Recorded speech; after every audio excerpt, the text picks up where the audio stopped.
So the student next experiment is we have to design a multiplexer using 2 input NAND gate. Okay, तो यहाँ पे हम design करेंगे 2x1 multiplexer using the NAND gates only. For this 2x1 multiplexer what happens, अगर selection line S0 will be equal to 0 at that time I0 will be selected. That means output पे क्या मिलेगा आपको I0. When S0 is 1 what will be selected, I1 will be selected at that time. ठीक है ना. तो यहाँ पे जो बूलियन एक्सप्रेशन है that is y will be equal to S0 bar I0 plus S0 I1 as you know. तो यहाँ पे I have derived the NAND equivalent of this expression. ठीक है ना. This is the NAND equivalent expression for this particular Boolean expression.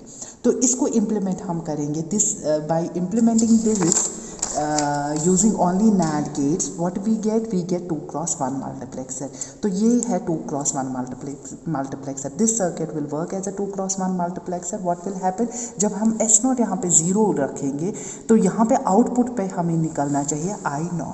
जब S0 हम 1 रखेंगे तो उस टाइम पे क्या होगा, आउटपुट पे आपको I1 मिलना चाहिए. That is the 2x1 multiplexer. So we will implement it now. I am using two NAND gate ICs. Okay, तो यहाँ पे सर्किट हम कंप्लीट करेंगे. We will go as per this logic diagram. Okay, so pin number 7 पे आप as you know ground, pin number 20 पे supply, इसी तरह इस पर भी हो जाएगा. पिन नंबर 7 पे ग्राउंड, और आपको बिल्कुल यही इम्प्लीमेंट करना है. पिन नंबर 7 पे, पिन नंबर 14 पे हमने सप्लाई दे दिया. ठीक है ना. पहला जो NAND गेट हम यूज़ करेंगे it will work as a not gate, as an inverter, क्योंकि मुझे S0 बार चाहिए. ठीक है ना. सिलेक्शन लाइन के लिए तो मुझे सिलेक्शन लाइन चाहिए S0 as well as S0 bar. This is S1, ये मेरा S1 है, लेकिन जो इस NAND गेट का आउटपुट जो है वो है S0.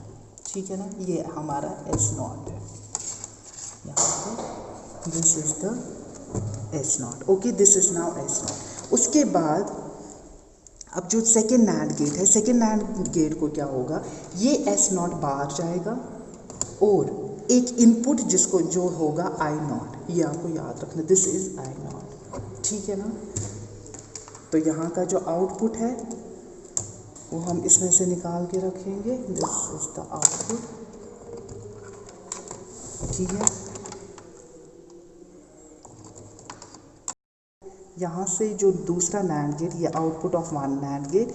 तो सेकेंड NAND गेट को क्या देना है हमें, डायरेक्टली हमें सेकेंड NAND गेट को डायरेक्टली देना है S0, और उसको क्या देना है हमें एक और इनपुट दैट इज I1, क्योंकि यहाँ पे आप I1 कनेक्ट करोगे. ओके, तो इसका जो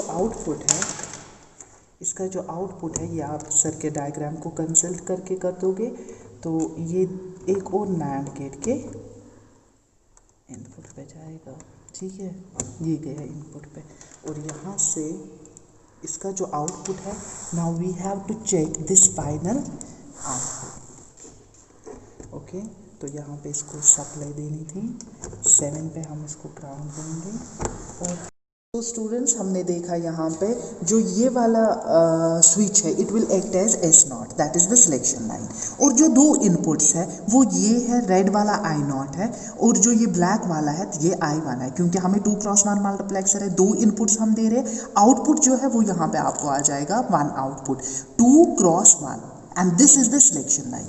नाउ आप देखो, अब सिलेक्शन लाइन हम 0 पे रख रहे हैं, तो what should happen, this should be transmitted at the output. Okay, you can see it. I am changing it to 1, तो आउटपुट पे 1 आया. तो मैं I0 को 0 कर रही हूँ, वो 0 पे आया. लेकिन जो ये I1 है इसका कोई इफेक्ट नहीं, क्योंकि ये ट्रांसमिट इस टाइम नहीं होगा, सिर्फ एक सिग्नल ट्रांसमिट होगी. Now I am changing it to 1. Now selection line is 1. What should be transmit, I1. यहाँ पे अब I1 ट्रांसमिट, अगर I1 मैं 1 कर रही हूँ, 1 is transmitted at the output. अगर I1 0 है तो 0 ही ट्रांसमिट आउटपुट पे हो जाएगा. इस टाइम I0 का कोई इफेक्ट नहीं होगा. That means this is 2x1 multiplexer.